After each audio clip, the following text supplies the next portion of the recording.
Okay, guys, we can start the session. Can you just clarify? Can you just confirm me whether my voice is loud and clear? Just one or two message will be fine. Is the voice is loud and clear? Okay, all right, guys. Yeah.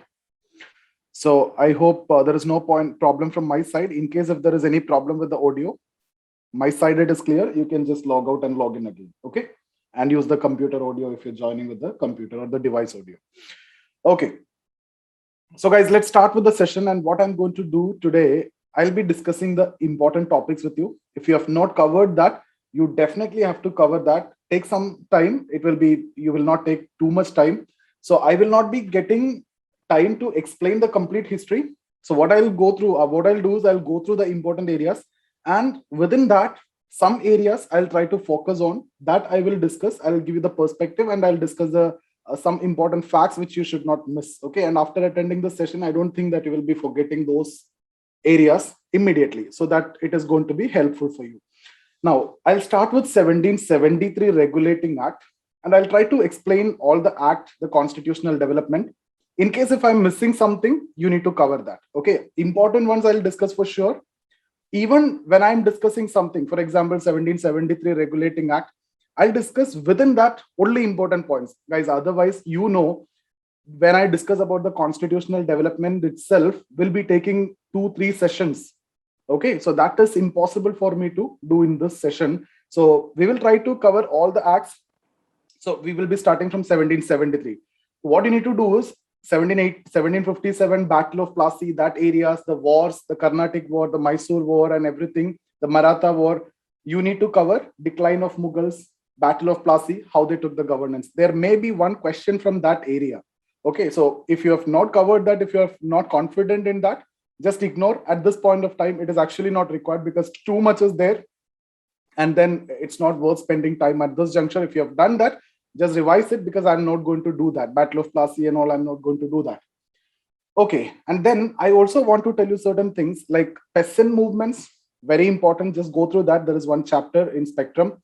And then tribal movements, very important. They used to ask questions like Santal rebellion and all. Education developments. Okay, so these areas specifically, separate chapters are given. You have to go through this. Like constitutional development, one question can be expected. These movements, peasant movement, tribal movement, and then education reforms, again, you can actually expect 1 or 2 questions from history. Okay, so please go through that. And if possible, education, most important ones I'll discuss, like 1835, that Macular Minute I'll discuss, and then the Woods Dispatch I'll discuss, and the Hundar Commission also, 1882, that I'll do today. Okay, and then tribal movement, if possible, I'll just briefly discuss about the Santal rebellion, but there are a lot of other tribal rebellions as well.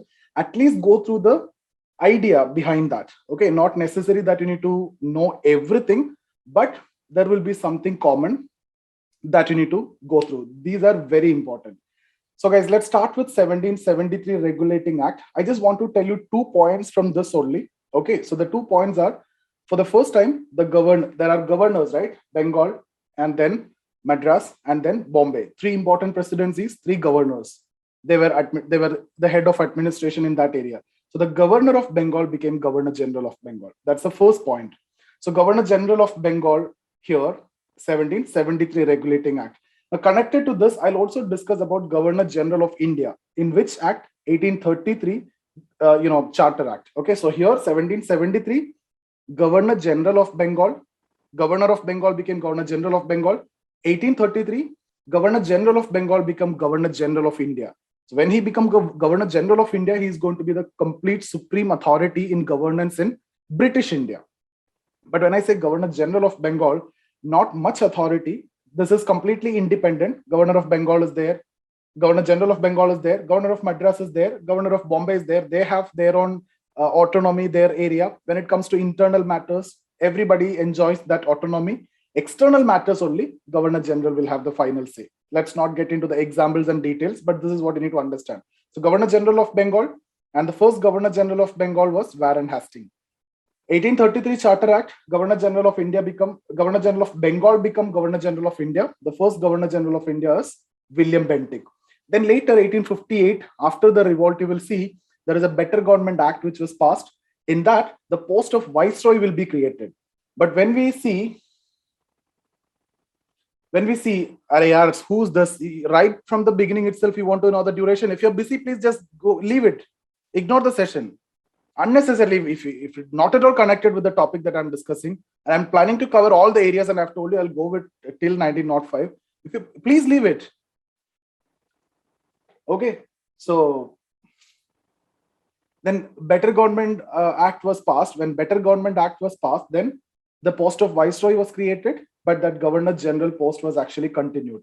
The first Viceroy, we'll see. Okay, Lord Canning will be the first Viceroy. So this is the three development that you need to remember. And then when the post of Governor General of Bengal was created, 1773, along with that, there were 4 council members. You can see this is a regulating act.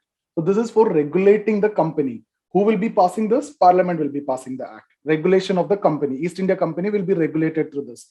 How they are going to regulate? There will be 4 council members. Okay, so Governor General, along with 4 council members, will be taking the decision. And the decision taken should be on the basis of majority.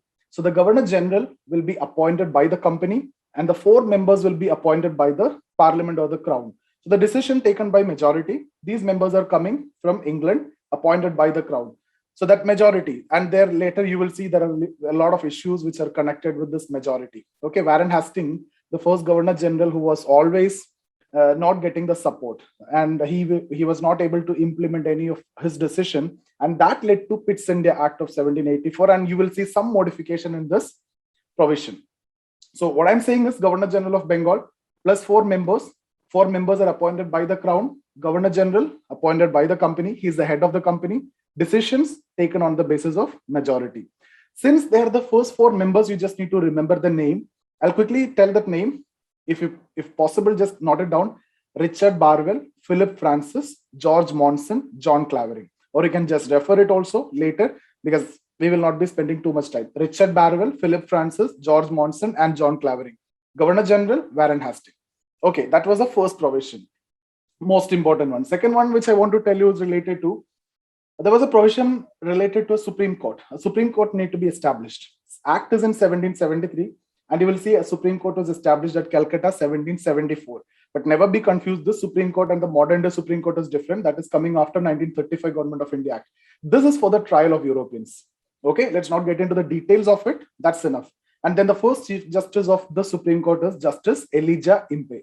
So I have told around 6 personalities here: Warren Hastings, then 4 council members, Richard Barwell, Philip Francis, George Monson, John Clavering, and then the first Chief Justice of that Supreme Court, which was established at Calcutta after the Act, Justice Elijah Impey. Okay, now that's about Lord, regulating act. Then comes Lord Warren Hastings' time. Nothing much is actually happening. Not important for prelims, but a lot of other things are there which is related to mains. But during this time, they started studying India. A new branch of knowledge came related to Indology. Indology means studying India, because they need to know the legal system, they need to know the revenue system, only then they can administer, right? So for the purpose of administration, they are East India Company, like they are into trading and business activities only. They have no prior knowledge about administration. So if you need to administer, you need to have a control over legal system and the revenue system. So what they did is, in India, the legal system is totally different, especially in civil cases, Muslims and, they follow Islamic law, Sharia law, and Hindus, they follow related the laws connected from Manusmriti. A lot of contradictions are there. In fact, polar opposites. I'm not interested in giving examples at this point of time. It will take a lot of time. Okay. And when it comes to revenue collection, in India, it is mainly from land revenue, but that's not the case in England, right? And land revenue, the system that we have followed was Lagan. And British have not much idea about land revenue collection also. So if you don't have control over this legal aspect and the revenue aspect, you cannot administer. So they wanted to know about this, and they started studying this. And what they did is this Indology. So they started going through the old documents, like Manusmriti, archaeological excavation, the writings and the travelogues of the kings, and all these things they have gone through, and they started translating this to English. So first such translation happened in 1776. Manusmriti was translated to Code of Jendu Laws. This was asked as a question before. Jendu Code. 1776. What is Jendu Code? Manusmriti translated. So Manusmriti was codified, so that they will get to know the Hindu law, legal system and everything, right? Especially civil cases. Criminal case, the laws that we have followed is actually the law which was set by Mughals, which was uniform, but some variation is there based on region. Some local variations was there. Otherwise, it is almost same for criminal cases, but civil cases, that's not the case. Okay, and then after this Jendu Code, 1781, they established a madrasa at Calcutta Madrasa, for the study of Islamic setup, right? This question was asked in 2017 or 18. So Calcutta Madrasa. And 1784, this Asiatic Society of Bengal was established for the study of Oriental Society. Oriental Society means Eastern Society, especially India. Who established it? William John. So I discussed about three. One, the Jendu Code, 1776. Then 1781, Calcutta Madrasa, one for Hindu, one for Muslim. And then Asiatic Society of Bengal by William John, 1784. These three facts, okay? And then Warren Hastings was the only Governor General who was tried for a murder case. That's an interesting fact. They are not going to ask this in the exam. And they have also tried some revenue settlement, but that's not important, which is known as quinquennial settlement. 1 year settlement was there, 5 year settlement was there. The settlement was like those who are quoting the highest amount. See, it's like peasant will pay revenue to the Zamindar. Zamindar will collect it, will pay to the state. That's the system. But how the Zamindar was selected, it is through a bidding process. Now, during the bidding process, Zamindars will come and quote highest revenue. They will get the Zamindariship, but they will hardly pay that amount. So that lead to a lot of problems for the state, as they cannot plan their budget and everything properly. So this was a failure. Initially, it was for 5 years. Then they have reduced it to 1 year. But the bidding process remained the same. That's why it was a failure. And in fact, because of these reasons, Warren Hastings period in history is known as trial and error period. That's not that important when it comes to prelims. Okay, guys, next is, along with this, we can also discuss about that Pitt's India Act of 1784. So first we discuss Regulating Act of 1773. Now Pitt's India Act of 1784. Regulating Act, there was a problem related to that majority, right? The decision making and everything. The Warren Hastings was not able to implement any of his decision because the council members were actually not in support to him. And here, what they did is this Governor General plus 4. Okay, I'll just write also. Governor General plus 4, they have reduced to Governor General plus 3. So what they did is, this was a system before, Governor General of Bengal plus 4. Now they have reduced it to 3. But again, decision should be taken on the basis of majority. Now here what can happen is, this Governor General just need the support of 1. Then what will happen? Governor General is there, plus support of 1. So here this is 2, and the 2 will be against it. Here comes equality. There is an equality case. So during this time, Governor General will have a casting vote. Guys, casting vote and veto, both are different. Veto means it doesn't matter whoever is opposing. If you have a veto power, n number of oppositions are there, it is not going to be a problem. Casting vote is not like that, like the speaker, right? At the end, if there is an equality, you can go for your vote. That's what you mean by casting vote, okay? So veto means like, UN Security Council and all. If China is saying no, then it doesn't matter. All the 4 are saying yes, that is veto. Similarly, US saying no, that is a veto. Russia saying no, that is a veto. Okay, so that's what veto and casting. So here there is a casting vote for the Governor General.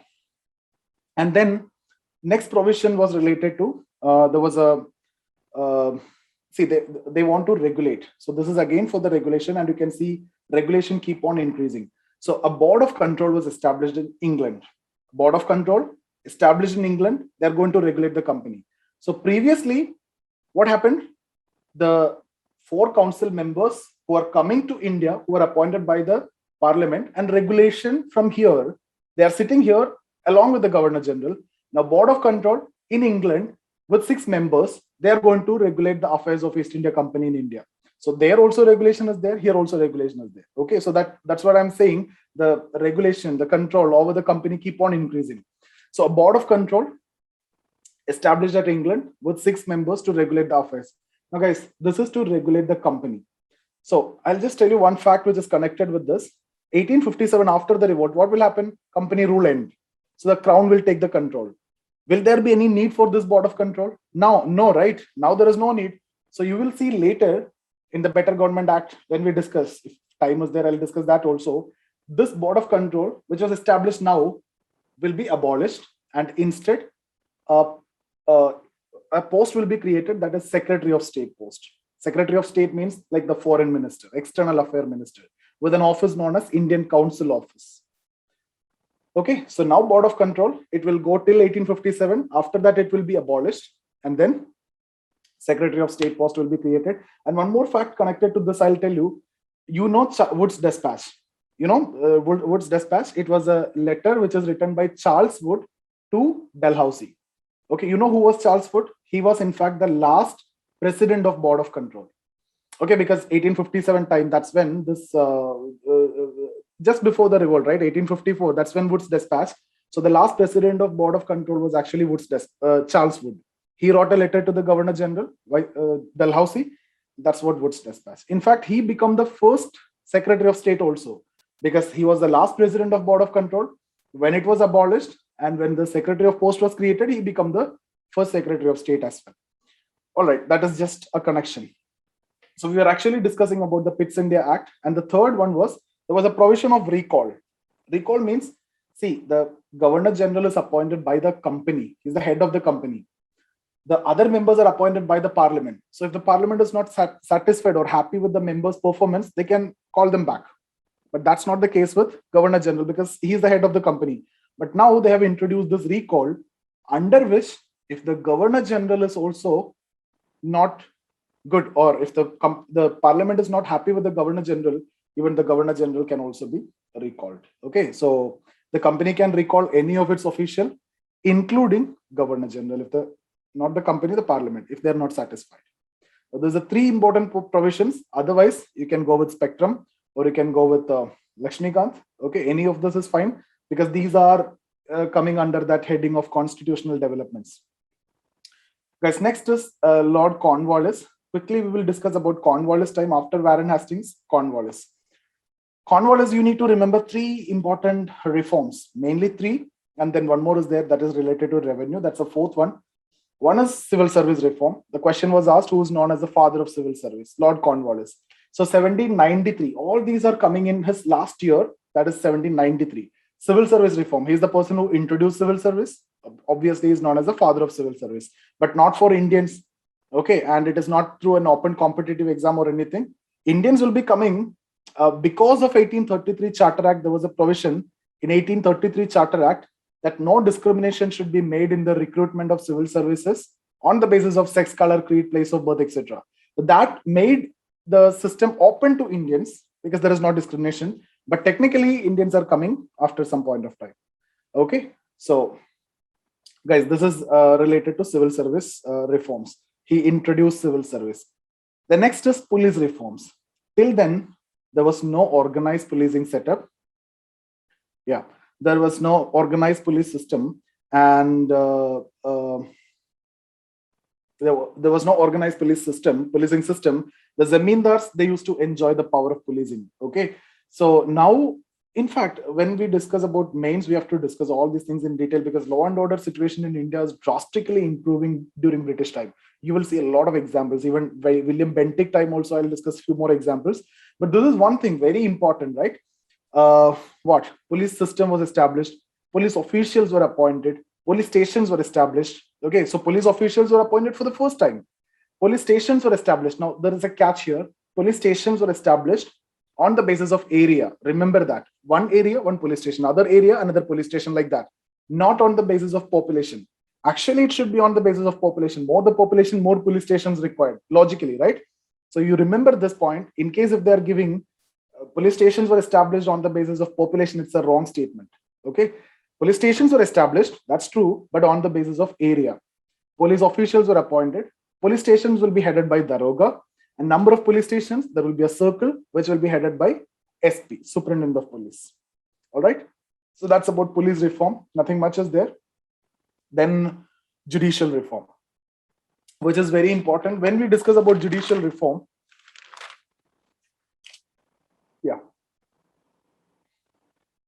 when we discuss about judicial reform, the two important concepts, even now that we are following in our constitution, the backbone of our constitution, which was actually introduced by the British and especially by Lord Cornwallis. What are they?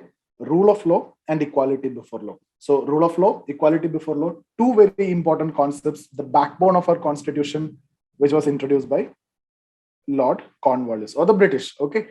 And that's why their time is, in fact, a lot of good things are there, but that will come all in the mains, not here. We just need to know the facts, most importantly. So that is that two concepts. I hope you can remember. Then, guys, if you go with the hierarchy of courts, it's like there is Munsif ki Adalat at the lower level, then some district courts, like that. The Munsif ki Adalat, and then the court of registrar, and then the district court, right? And then that is further divided into Diwani courts for the civil cases and circuit courts for the criminal cases. Circuit courts were moving courts, Diwani courts for civil cases. And just remember this fact also, Lord Cornwallis established 4 Diwani courts in 4 regions, Dhaka, Patna, Calcutta, Murshidabad. Just remember this fact. And because later, 1833, when I discussed Charter Act, there is a provision, the 4 Diwani courts, which were established by Cornwallis at Dhaka, Patna, Calcutta, Murshidabad, were to be abolished and instead High Court to be set up. The provision is coming in 33, but you will see High Court later, 1857, that time, not in these regions, that will be in the presidencies. But guys, you can make that connection, right? Here, the 4 Diwani courts, Dhaka, Patna, Calcutta, Murshidabad. 33 Charter Act, there is a provision to abolish this and to set up the High Court. Later, High Court is coming in 3 presidencies. Okay. So these are what you need to remember when it comes to the judicial reform. And then comes the next one, revenue related, the permanent settlement or the Zamindari settlement. What is that? Previously, I have discussed about one settlement. Peasant on one side will pay to Zamindar. He will collect it and will be paying it to the state. Correct? So the structure is like this. I'll just quickly draw that. The peasant will pay to Zamindar, will pay to the state. Now this Zamindar, the ownership will be in the hand of Zamindar. So ownership is with the Zamindar. That means if the peasant is not paying, peasant will be evicted. Okay. And similarly, if the Zamindar is not paying, Zamindar will be evicted. Under which law? There was a law which was introduced in 1794, sunset law. Before the sunset of the agreed date, if the Zamindar is not paying to the state, Zamindar will be evicted. Okay, so peasant is evicted, that is normal situation. Zamindar will also be evicted. So peasant evicted, that means many more peasants will come. So it will lead to, landless labors, poverty, unemployment, and all those things are consequences important for mains. I'll just quickly skip that. Zamindars evicted, that will lead to new and more Zamindars will come, like urban merchants and all. That leads to absentee landlordism and also chain of intermediaries. New Zamindars and intermediaries will come. Money lenders will come because of these provisions. So that all are consequences. They're not going to ask the consequence in the prelims. Even if they're asking, you will get the options, and seeing the option, you will be able to understand this is one of the consequences. And whatever they are giving will be part of consequence. And just use your logic, you will get that. Guys, let me tell you one important thing. If you are planning to answer only the questions which you know 100%, you will never crack this exam.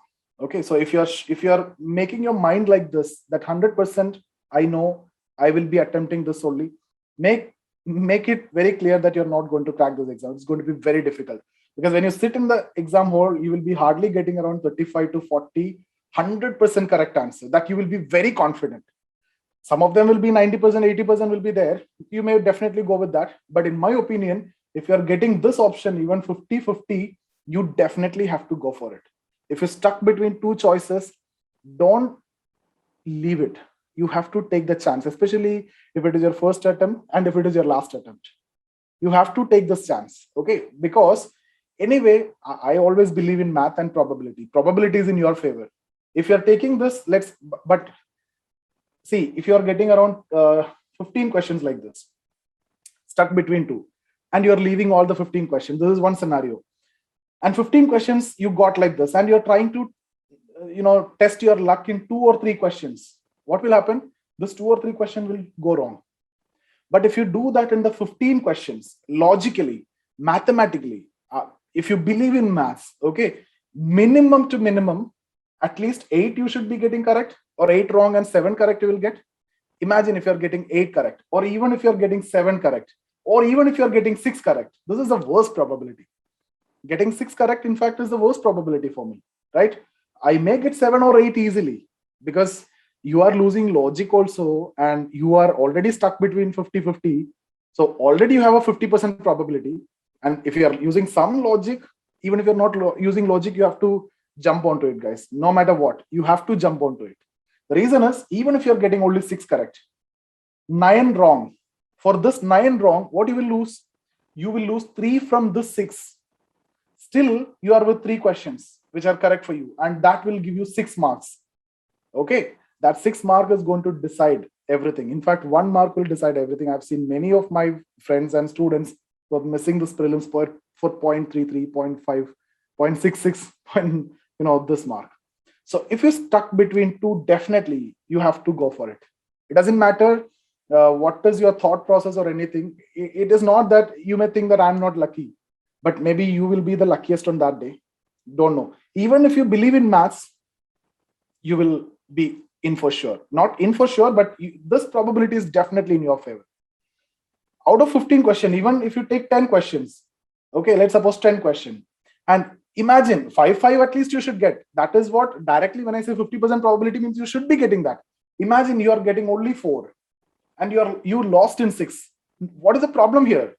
Still, you are getting some, rather than leaving this 10 questions, what you're getting here, 6 questions you missed, you are wrong. For that, what you will lose? You will lose 2 from this. You will lose 2. For 1 correct answer, for 3 wrong answer, 1 correct answer will be gone, right? That's how it is. 1/3 will be deducted. So for 3 wrong, 1 correct will be gone. So 6 wrong, 2 correct will be gone. But still you are left with 2 correct. That means 4 marks you are getting here. 4 marks is huge, guys. Even 1 mark is huge. So that's why in any situation you stuck between 2 questions, have to go for it. Take this for granted. Otherwise, these are what the things that the people will miss. The rule of probability is in your favor, guys. It's not only here. Anywhere, if you have a more than 50% probability, you have to. You see, even if I'm trading, if I find something more than 55% of probability, I'll go all in. I'll put my money there. So you have to go for it. Probability is very important. Okay, when you know that, especially. So that's about this guy, Cornwallis.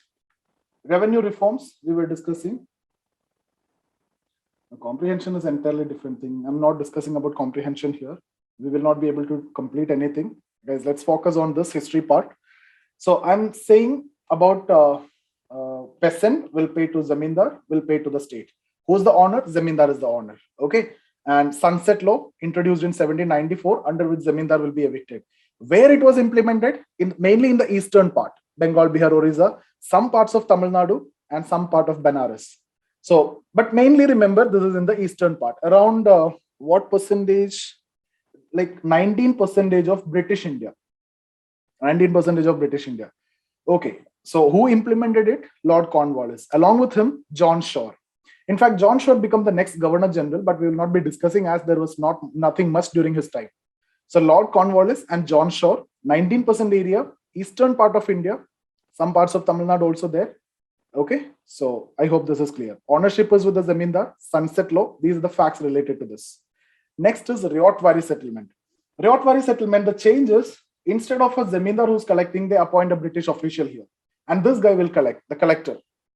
Okay, so who will be the owner here?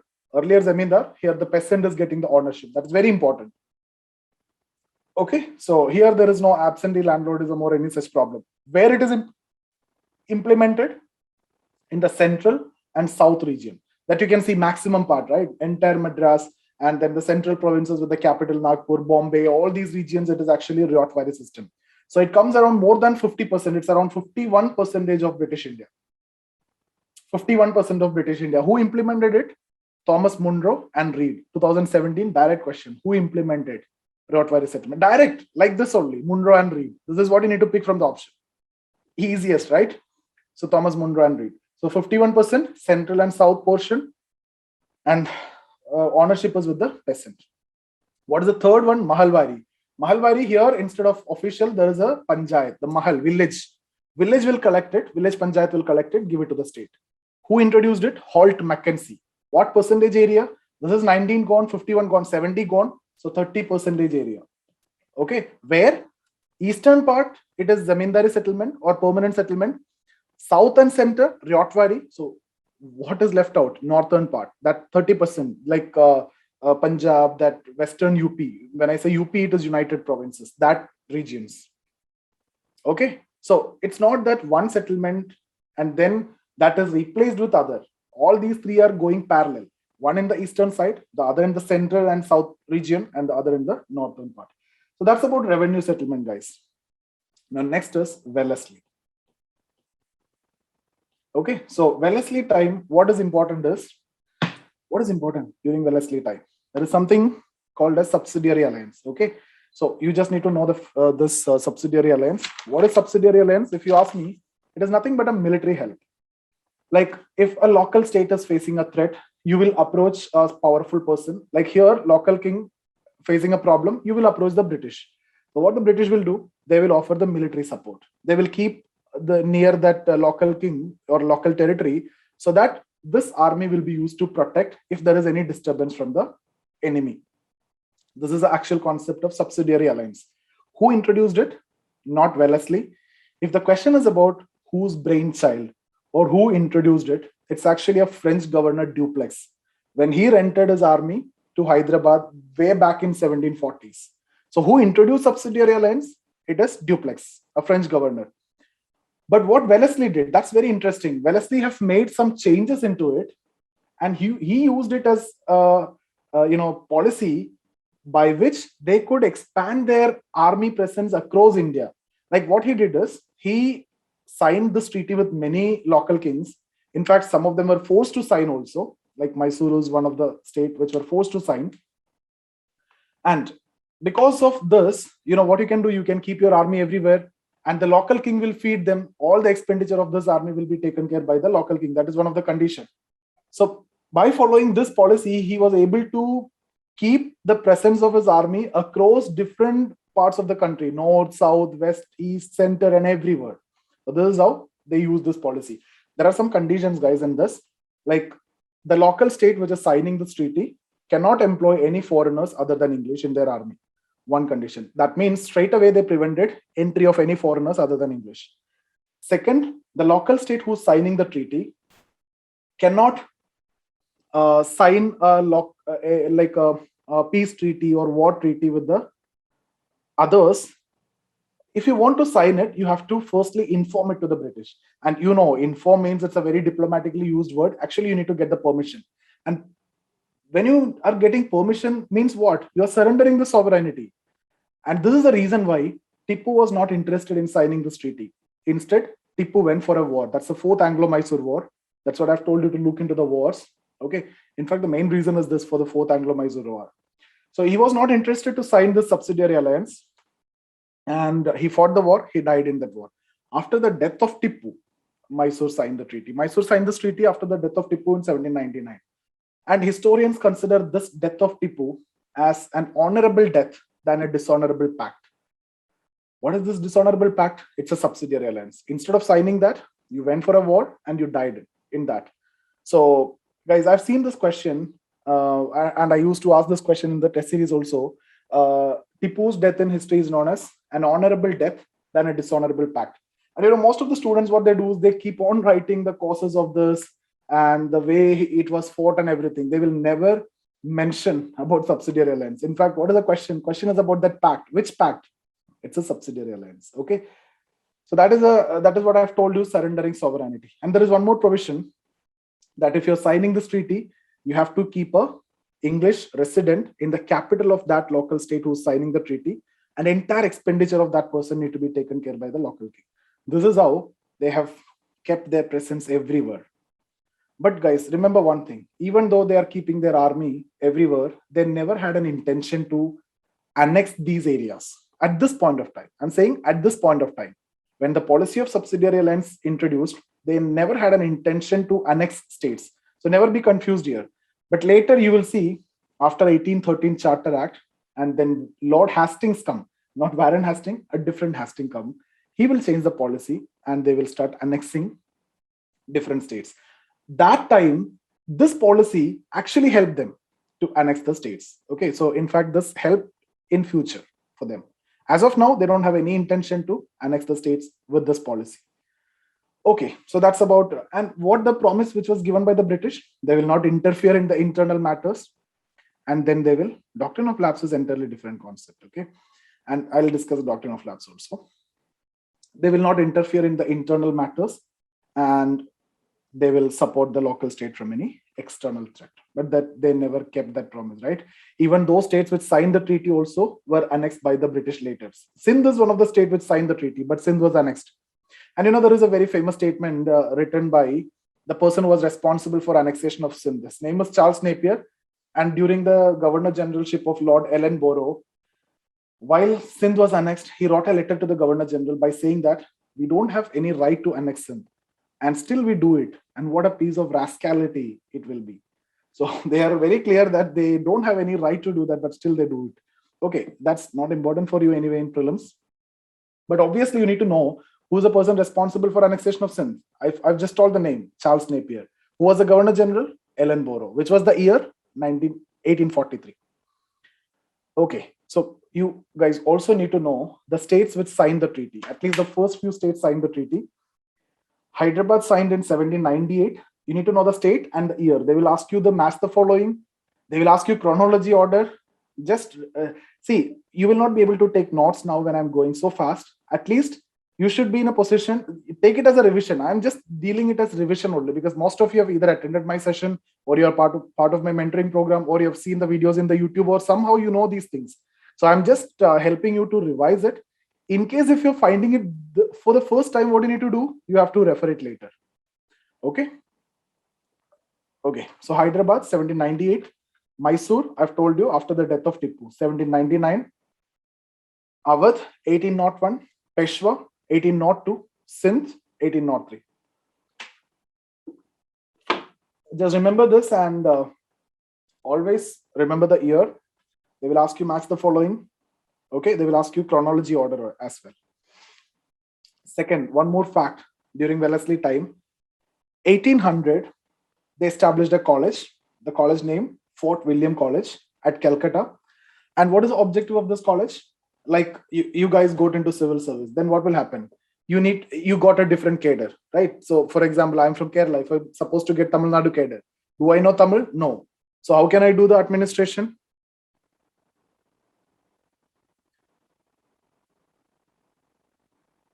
Yeah, this one, annexation of Awadh is for misgovernance. I'll come to that. Awadh also was annexed. Awadh signed the treaty. And Sindh also signed the treaty. Annexation of Awadh is one of the political reason for 1857 revolt. I'll come to that. Just give me some time. We'll go in the order. Okay, so what I'm discussing about? Yeah, Fort William College, right? Fort William College, the fact 1800 it was established, basically to train the newly appointed civil servants. Just now we have discussed about civil services started and civil servants were appointed. So these newly appointed civil servants need to be trained in the local language. So this college was actually established to train only foreigners. Now no Indians. Indians will come later only. So guys, hold on from the doubts. I'll just deviate from this so that we will lose the flow also. Okay, you can, in case whatever doubts you have, I can sit for some time towards the end. We'll lose that flow. Okay, so we were talking about Fort William College. This is to train the newly appointed civil servants in the local language. Just now I've told about that. And in fact, it was closed down in 1802. 1800 college was established. 1802 college was closed down because of the difference between Board of Control and the Court of Directors, and some issue, the company directors and all some issues was there. So the college was closed down. The first and only principal of this college, just remember this name, John Gilchrist. Okay, now even then it was continued as one of the railway zone for a long period of time. Then Cornwallis coming for some time, nothing is there. Then George Barlow, White Mutiny is there, not important for your prelims. Next is Lord Minto I. Very important, Minto I. Later, exactly after 100 years, you'll be getting Minto II also. There you will be studying morely Minto reform. Here you will be studying Charter Act of 1813 under Minto. That's what you say, history repeat, right? Minto and then Minto again. So guys, we'll look into Charter Act of 1813. Two provisions is what I want you to remember. There are many that you can go through later. Like even Christian missionaries were allowed to practice and all. that are some points that you can just read some constitutional developments and then you'll get into that. I'll just discuss the two most important points here. The first is related to education. In fact, this is the first time they're doing something for education in India. The first point, the company was directed to spend rupees 1 lakh for the purpose of betterment of education in those areas where they have control. That means whatever area they have control, you have to spend something for betterment of education, rupees 1 lakh. Okay, so this is the first step towards education. Now, not only here, whenever you're writing an essay related to education or anything related to education, these are some milestones. This is the first step. From here only education is developing.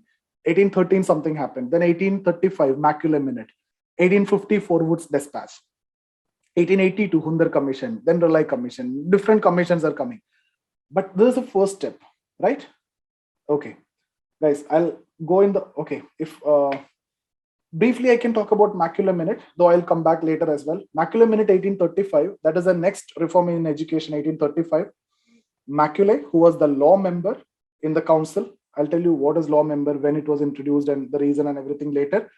But this one, Macular Minute, is all about higher education.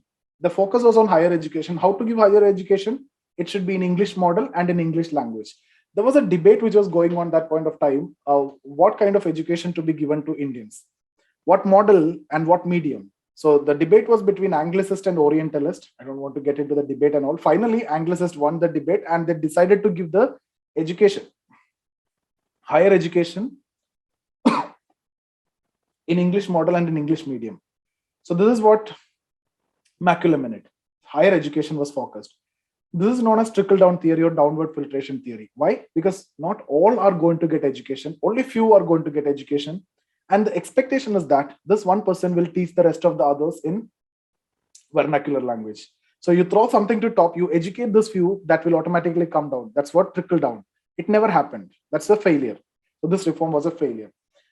Okay. And then when it comes to Wood's Dispatch, education for masses is the concept. I'll come again in that. There are provisions I need to discuss, but just now understand Charles Wood wrote a letter to the Governor General. That's the Wood's Dispatch. And it was implemented also.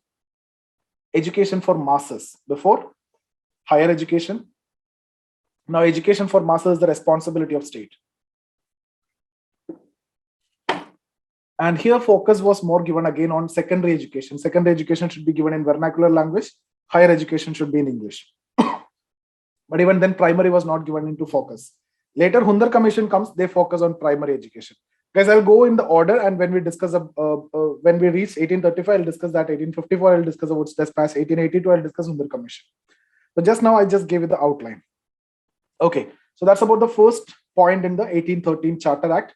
Second point, see, company was enjoying monopoly in trade with India, China and all, but that monopoly is going to be ended now. The reason and everything, let's not get into that. Okay, that's a long discussion. Now, more and more companies are going to come. That means East India Company lost its monopoly, except in two items. Exactly like this, they asked this question. What are the two items? Trade in tea products and trade with China. Except in these two, they lost the monopoly. That means every other company can come and trade with India. Okay, so the impact and consequences and all are very important. That's for mains, because this lead to deindustrialization in India. Artisans suffered. One of the most important reasons for 1857 revolt. Why? Because more companies are coming, more India becoming a market, raw materials is taken, finished products are coming, made by machines. Artisans are ruined. Their products are not at all competitive. You're getting Liverpool clothes and Manchester clothes and other products which are completely made by the machines, the finished products. Our products, the artisans' products are not at all competitive, either in terms of quality or in terms of price. So their life was completely in misery, and their life was totally ruined. And in fact, you can see artisans largely participating in 1857 revolt, mainly because of that. Okay, so these two is what you need to look for. 1813, important impact, led to deindustrialization in India. Even now, industries are not contributing good because this is a root cause. Okay, now next is Lord Hastings.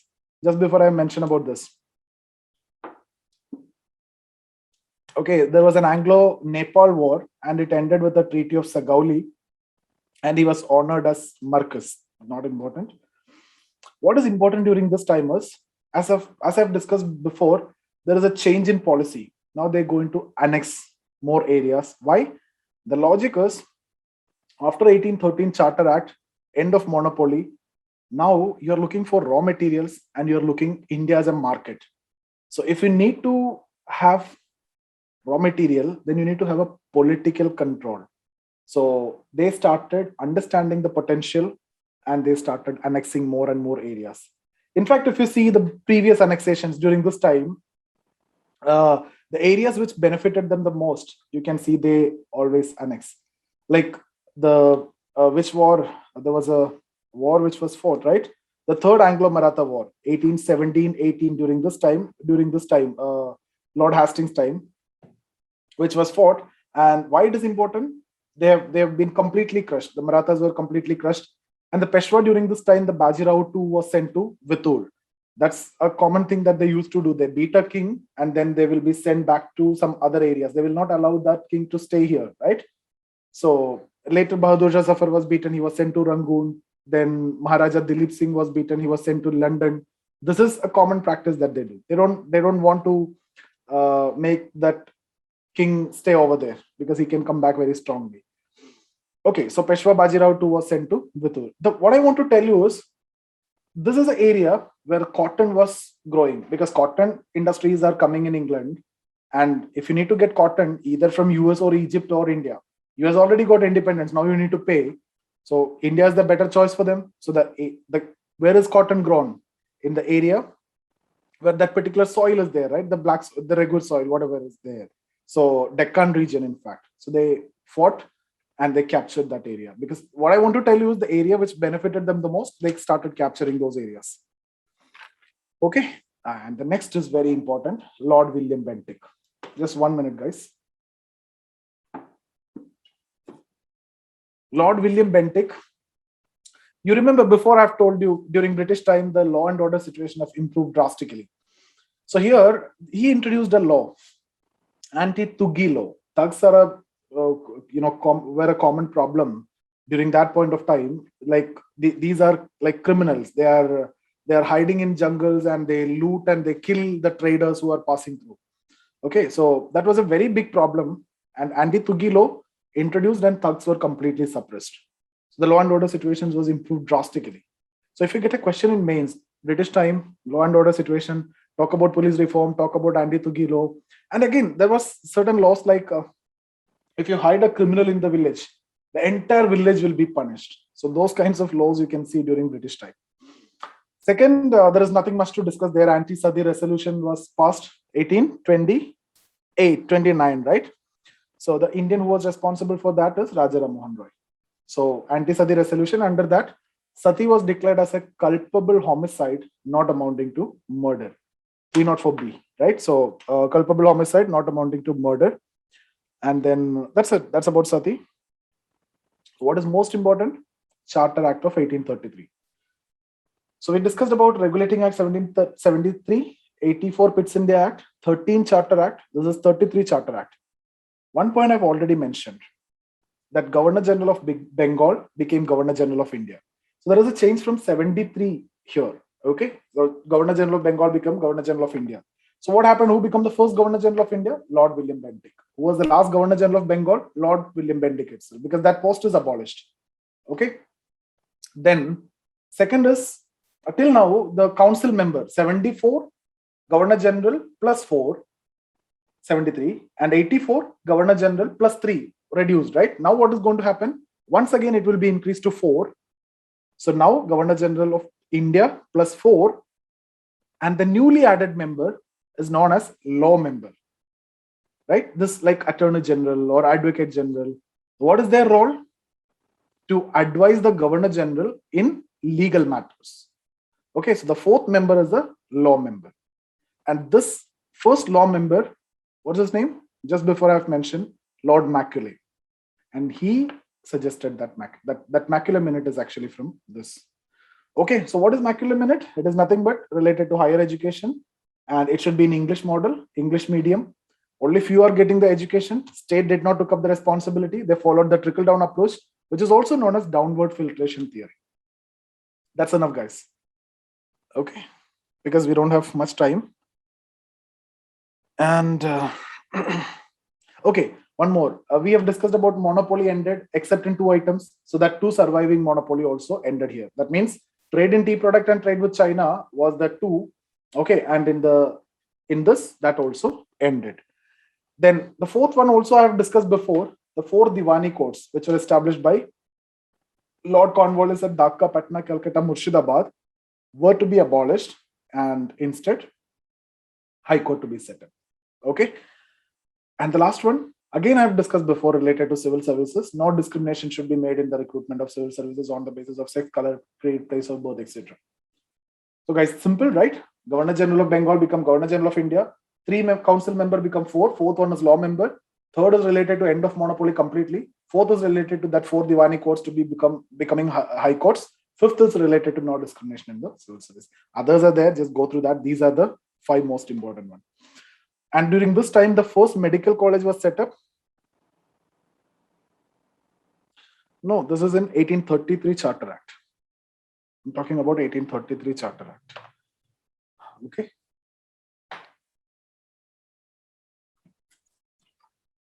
Okay, so the first medical college, 1835 at Calcutta.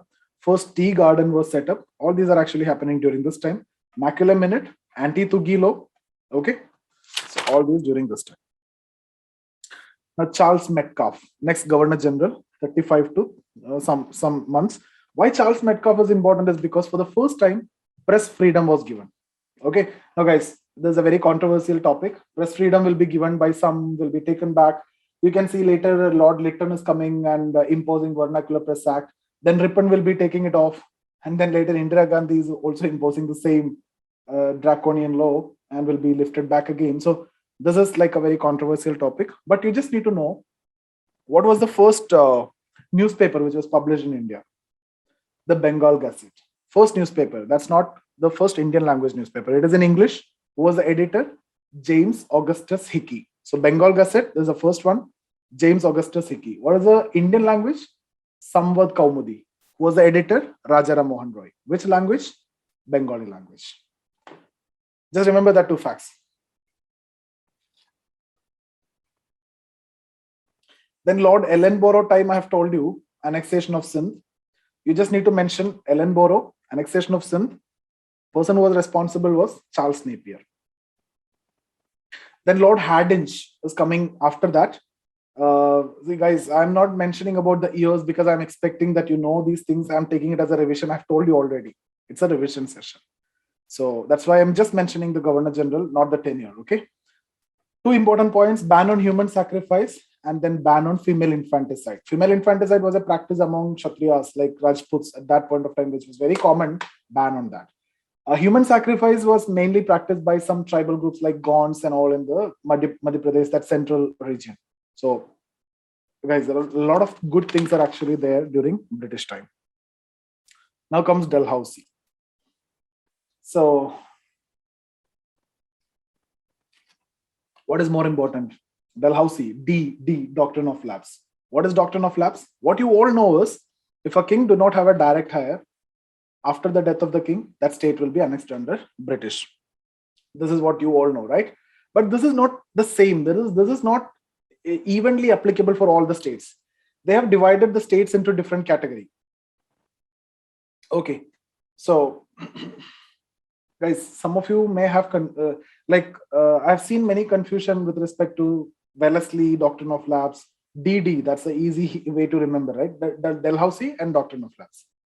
And he used it for annexation, right? So you can see the policy is changing. They wanted to annex more areas. So here, what are the categories of states?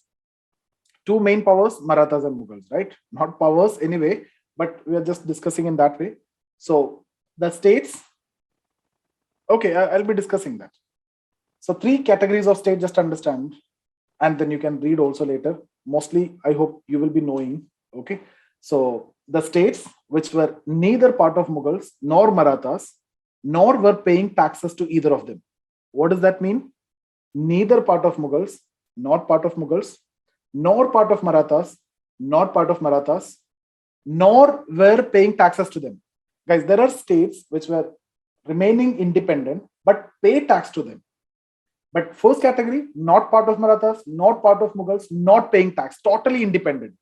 Here, you can nominate anyone as a successor. Your adopted son, your legal son, illegal son, any son, anyone you want, you can adopt. No problem. You can keep a successor. There is no problem. Britishers will not interfere.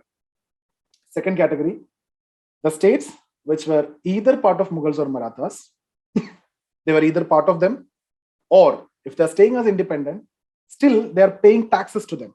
What is that category? Either part of Mughals or Marathas, or were paying tax to them. First, neither part of Mughals, Marathas, nor paying tax to them, totally independent. Here, connected to Mughals, Marathas, what they need to do? They have to write a letter to the Governor General that this is a person, this is a adopted son, and I want to nominate him as a successor, and it will be granted automatically. So, practically here also, doctrine of lapse is not applicable. There is a third category of state, the states which are created under British Charter. Here is where doctrine of lapse is applicable. Now, you guys need to know how this is applied, which states were annexed, what are the order in which it is annexed, the year, like Satara, 1848, Jaipur, 1849, Sambalpur, 49, Bhagat, 50, Udaipur, 52, and then Jhansi, 53, and then Nagpur, 54. This is one of the most important reason for 1857 revolt. Okay. Then another important point during Dalhousie time was introduction of railways, 1853 from Bombay to Thane, 34 kilometers. The positives, negatives, consequences, I'm just skipping that now. Next point is Anglo-Punjab War, second Anglo-Punjab War. In fact, the first Anglo-Punjab War was fought, and there was a treaty which was signed, which was a humiliating treaty. In fact, that is the reason for second Anglo-Punjab War. And the significance of second Anglo-Punjab War, they crushed Punjab and Punjab was annexed. Okay. So you just need to see, you can see later, before they started annexation up from Hastings time. Now they started annexing different areas. Punjab was getting annexed, Sindh is annexed, and doctrine of lapse, many states were annexed. Okay, so annexations. Next is annexation of Awadh. Okay, Punjab during king that time, Maharaja Dilip Singh. I think he was a minus, Dilip Singh, and he was sent to England for higher education. He was granted a pension of around 50,000. Those things are not important. Punjab was annexed. That's what more important for you in the second Anglo-Punjab War. Okay, next is annexation of Awadh, 1856. The Nawab in Awadh at that point of time was Wajid Ali Shah, and the reason that they have told us, misgovernance. Okay, so guys, remember one thing: doctrine of lapse is not applicable among Muslims. What is the logic? Muslims generally, as per Islamic law, adoption is not legal, valid. So Muslims won't adopt, okay, and they won't nominate the adopted son as a successor. So in fact, if you see those states which are annexed, none of them were Muslim states. Okay, so if you need to annex Awadh, these things will not apply anyway. So they found a reason, misgovernance. But people in Awadh were not happy with that kind of reason, because Awadh was one of the prosperous state. Let's not get into those things. You just need to know annexation of Awadh, 1856, and then Wajid Ali Shah. And this is one of the political reasons for 1857 revolt. If I want to discuss more, then that is going to take a lot of time. Let's skip that discussion. Then next is 1853, post and telegraph services started from Calcutta to Agra. That is again very important. 1853 it started service. 1854 Post and Telegraph Act was passed. First time the postal stamps were introduced in the 1854 Act. Okay, so these are important points. And then you will see 1854, during that time, Santal rebellion. Santals are a tribal group. They are living in the Rajmahal Hills. Okay, so Jharkhand region. You see, during this time, 1854, PWD department also started, Public Work Department. All these are happening during Dalhousie time. So PWD department for the canals and the construction activities. So these PWD officials, railways started, and all these people are going to the jungles, and they started disturbing the life of these tribals. They started grabbing their agricultural land. They started grabbing their grazing land. They started exploiting the tribal women. And all these actually annoyed them. And for them, it doesn't matter whether you're an Indian or an English. For them, you're an outsider. And they called them as Dikus, outsiders. And the attack was against the outsider because of the injustice that these people are doing against them. And two leaders, Sidhu and Kanu, for the revolt. It was a big motivation for many of the further upcoming tribal rebellions and revolts. So that is about Santal rebellion. Very important. You need to go through the details of that as well. Next is Wood's Dispatch. What is most important in Wood's Dispatch? Why it is known as Magna Carta of modern Indian education? Because the state have taken up the responsibility to provide education for masses. It was not the case before. State took up the responsibility for the first time to provide education to masses. Very important, guys. Okay, that's why it is known as Magna Carta of modern Indian education. Second point, secondary education should be given in vernacular language. Higher education, as we discussed before, English model. That macula minute, whatever we discussed. Third point are technological colleges to be established. And you can see the first engineering college was established at Roorkee, 1854 during that time.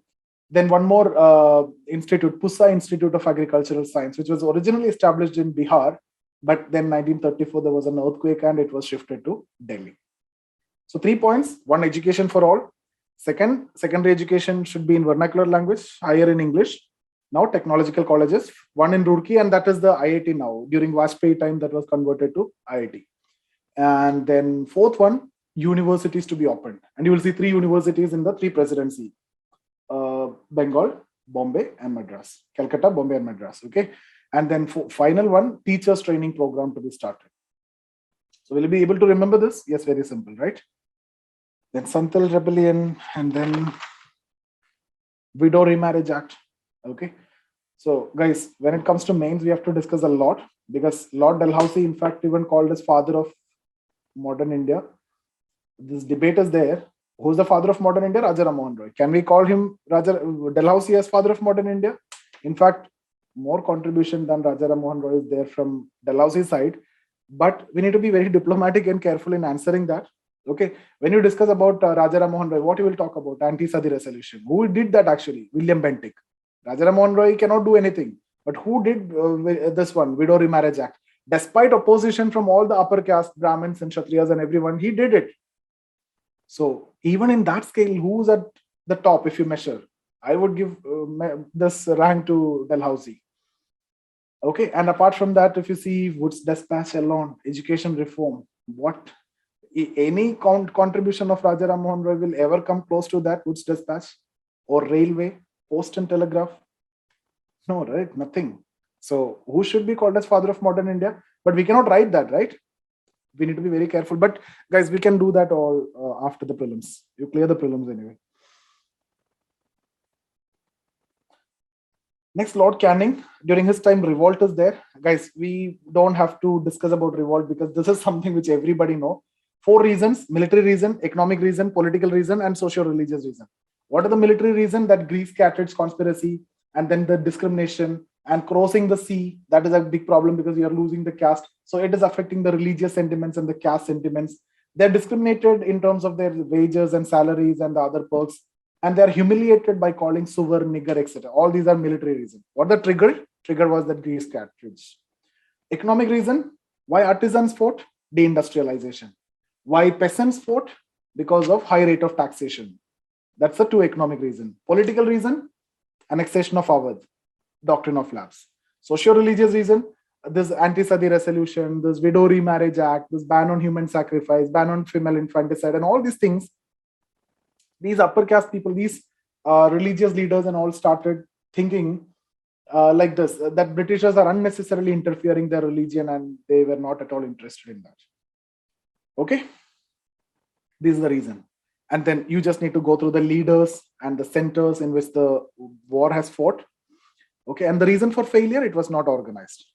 Okay, and then what is more important? You just need to know who participated, who contributed. The kings, there are 2 types, right? The kings who lost their, land, and those who did not lost.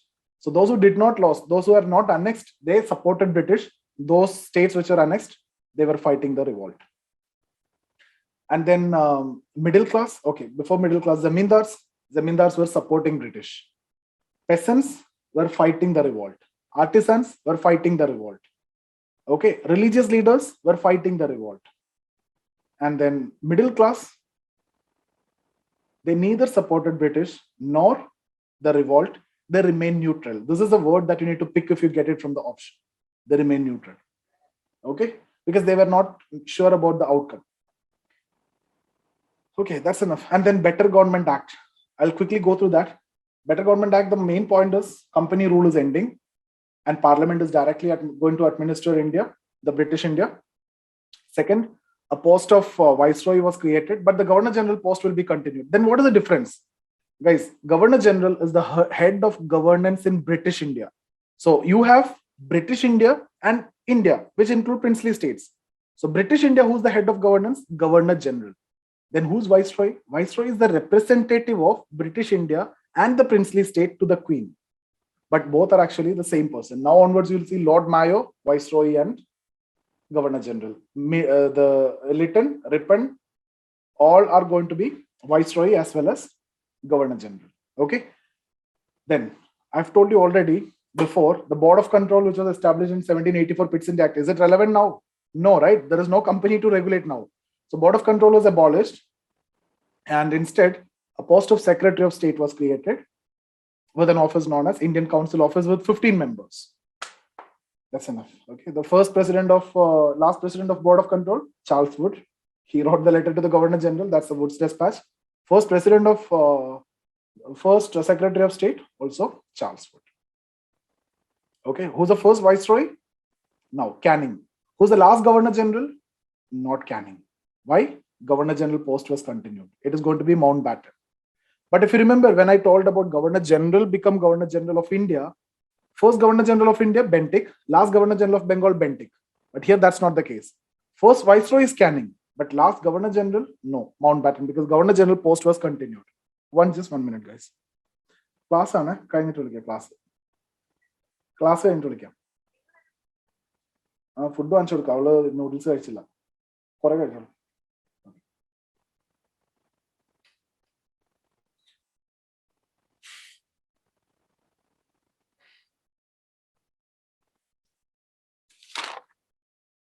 Okay, next is Lord Mayo. Why Mayo is important is because one important point, the financial distribution between the center and the state started for the first time. Like you can see now, State Finance Commission, the Finance Commission, Article 280 and all, this is a beginning. The financial distribution between center and provinces started for the first time. Who? Lord Mayo. Very important, guys. First census, Lord Mayo, but not regular All India census. Who do that? Lord Ripon, 1881. This is 1872. 1881 regular All India census, which will be continued every 10 years. But this is the first census. So if the question is about who started the census, Lord Mayo. Who started regular All India census? Lord Ripon. This is 1872. That is 1881, after 9 years. One more fact. 2 Mayo colleges were established. One in Ajmer and the other is in Kathiawar. Why? This is for the princes and princesses of royal families to give education. And one interesting fact when it comes to Mayo, he was the only Governor General who was killed in India or assassinated by Sher Ali, who was a Pathan convict, a Wahhabi leader. Guys, very important. You need to go through socio-religious reform movements. Wahhabi movement is important. Arya Samaj, Prarthana Samaj, Brahmo Samaj, Aligarh movement is important. So Rajaram Mohan Roy, Sir Syed Ahmad Khan, Dayanand Saraswati, and then Wahhabi movement. These are 4 very important movements, and others peripheral areas also you need to go through. One question is for sure. Okay, that's about Mayo. Next is Lord Ellenborough. Ellenborough is important for Universal Marriage Act. 1872 Universal Marriage Act was passed. What is that? Why that is significance? Intercaste marriages were legalized for the first time. Okay. And second provision, age of consent was increased from 10 to 12. Age of consent means it is a minimum age which is required for a female to have sex with physical relationship with the male. So it was 10 then, that you can understand how primitive society was it, right? And then 12. What is now? 16. Okay. But the irony is the age of marriage is 18. Okay, next is Lord Lytton. Lytton is a very cruel Governor General. 3 controversial policies is what makes him stand out. But before that, during Lytton's time, there was a big famine which was going on. Okay, and in this famine, a lot of people died and a lot of animals also perished. But during this time, 1877, there was a Delhi Darbar. This Delhi Darbar was conducted to welcome Queen Victoria. Okay, and a lot of public money was spent. A lot of local kings went there with all these ornaments and spending a lot of money to welcome the Queen Victoria, to appease her. Why local kings want to appease her? So that guys, before that, there was a Queen's proclamation after the revolt. I've discussed about Better Government Act along with Queen's proclamation was also there. First one, there is no further annexation. Second one, no conversion by force, no religious conversion by force. Third one, no discrimination in the army services. Okay, these are the three Queen's proclamation. So she made a promise that you are not going to be annexed further. There is no more annexation. So to appease her, so that till now that promise was kept for 20 years, it will be kept, and it was in fact a gentlewoman promise, and it was kept intact like that.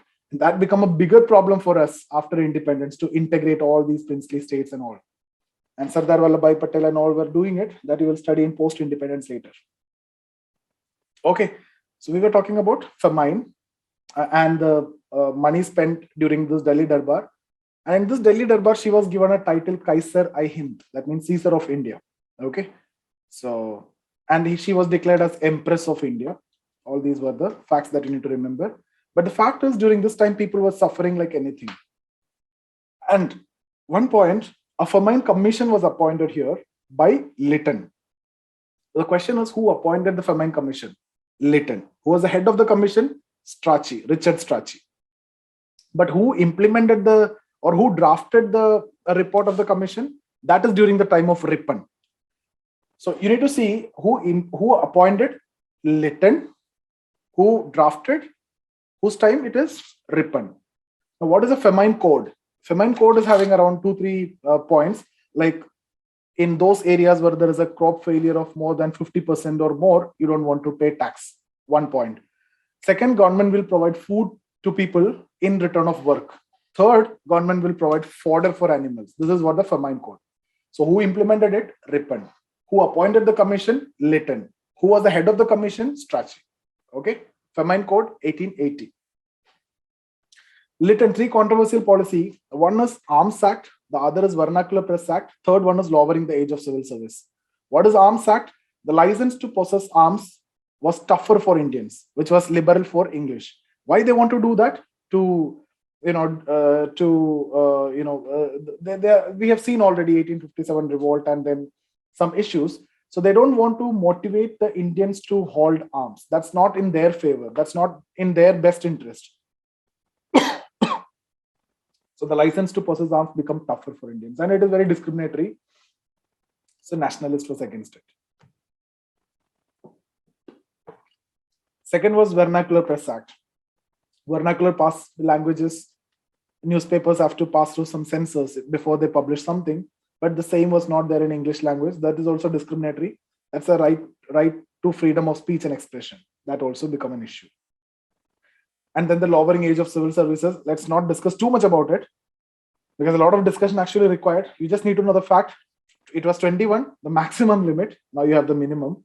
It was reduced to 19. Why? They want to discourage Indians to enter into civil service. So these are the 3 controversial policies. Next comes Ripon. What he did is, immediately once he came, he repealed all the controversial policies of Lytton. Naturally, he won the minds of billions of Indians, right? So he repealed all the 3, like lowering the age of civil service. He set back to 21. Arms Act, no, repealed. Vernacular Press Act also repealed. Ripon, that is what most important. Ripon is again important for this thing, local self-government. So if the question is about who's the father of local self-government, it is Ripon. Local self-government started during this time. I don't have time to discuss too much about that, but you just need to know local self-governments started during Ripon's time. Okay, 1882. That means one more point connected to that, elections were started and local leaders were started getting elected. So Indians started to get that flavor of election for the first time. That's why it is very important. Elections for the first time, but not basis or on the basis of universal adult suffrage, based on limited suffrage. Limited suffrage means those who are paying taxes, education, only they will be voting. Women don't have right to vote. 1919, they will be getting right to vote later. That I will discuss tomorrow or day after. Next day. Okay, next is related to education, Hundar Commission, very important. Let's quickly discuss that. See, Maculum Minute, higher education focused. Woods Dispatch, secondary education. Now, what is the problem? You're instead of going from bottom to top, you're coming from top to bottom.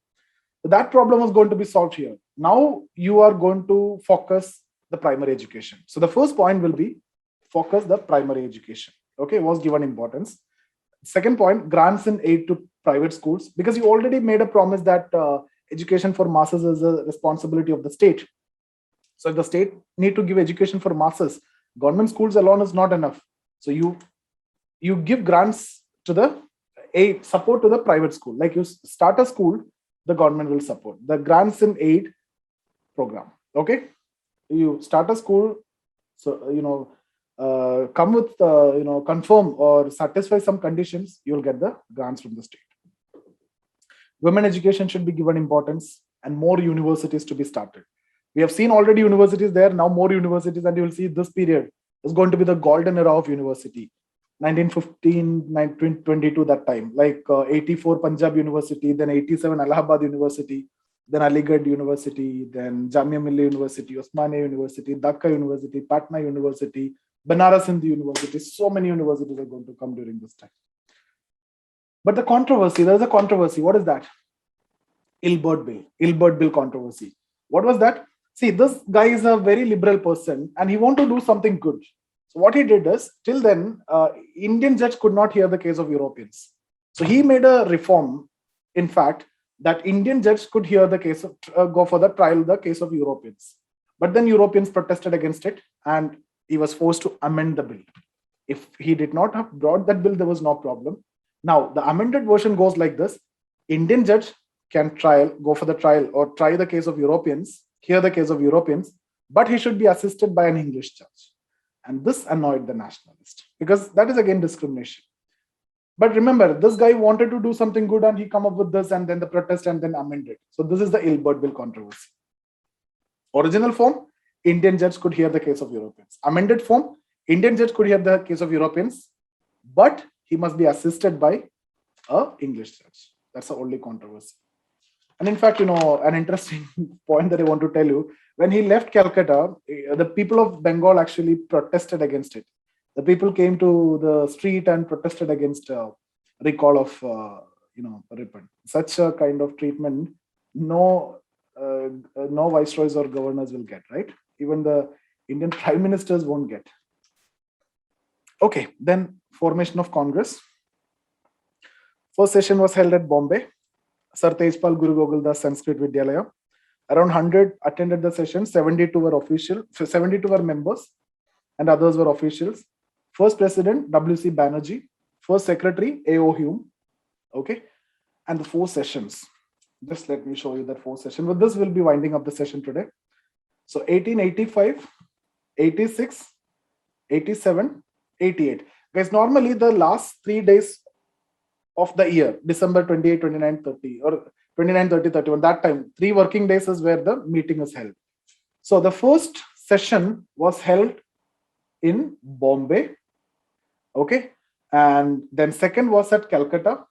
Easy to remember because it is in the presidencies. First B, then C, and then Madras. You can even remember the alphabetic order. 3 presidencies you remember in the alphabetic order.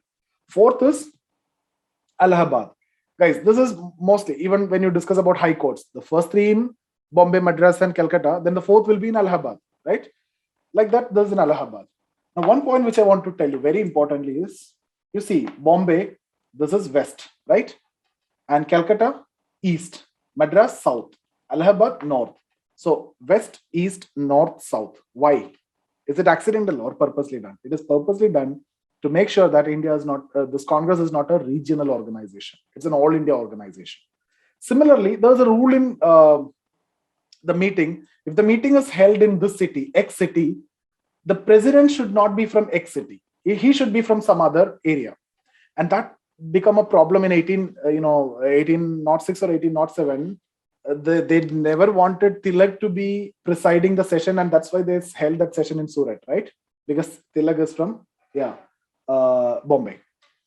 So if the session in Bombay, person from Bombay cannot preside. So now here, W.C. Banerjee, first one, right? W.C. Banerjee. And then Dadabhai Nauroji. Third one, Badruddin Tyabji. And the fourth one, George Ulay. Now, guys, one interesting fact you need to know is this guy is a Hindu, this guy is a Parsi, and this guy is a Muslim, and this guy is a Christian. What does this indicate? Just like this, 4 different region, 4 different religion. Why 4 different region? Congress is not a regional organization. Why 4 different religion? Congress is not a religious organization, not a Hindu organization, not a Muslim organization. In fact, 2017, what was the question? The first Muslim president of Congress. If you have this knowledge, will you be able to write this? Badruddin Tyabji, especially with the options which are available in front of you. Guys, this is the easiest thing, right? You have a question and you have answer in front of you. You just need to pick from that only. Imagine how difficult mains will be. You need to think, you need to formulate, you need to write, and you need to convince them. Is that required in prelims? No, right? No. So I wanted to discuss one more thing. Yeah, he should not be from. So W.C. Banerjee is not from Bombay. Dadabhai Nauroji also not from Calcutta. Badruddin Tyabji is not from Madras, and George Ulay from this. Okay, so guys, this lightning conductor, safety valve, and all those things you just need in mains. They're not going to ask all those things in prelims. Okay, these are some debates which are going on. So I'll just again inform you on what day we will be conducting a session, and I'll share the one more session I'll take, and then I'll cover balance areas up till 1947 we go. Quickly, I'll go for all important points like partition of Bengal, and then this Home Rule League movement, okay, Surat split, and then non-cooperation movement, civil disobedience movement, roundtable conferences, 1937 election, August offer, Cripps mission, cabinet mission plan, Mountbatten plan, Wavell plan, like that will go. I hope this helped you, and we'll stop the session. Guys. See you guys. Association, if you can remember, it will be good. Okay, it's a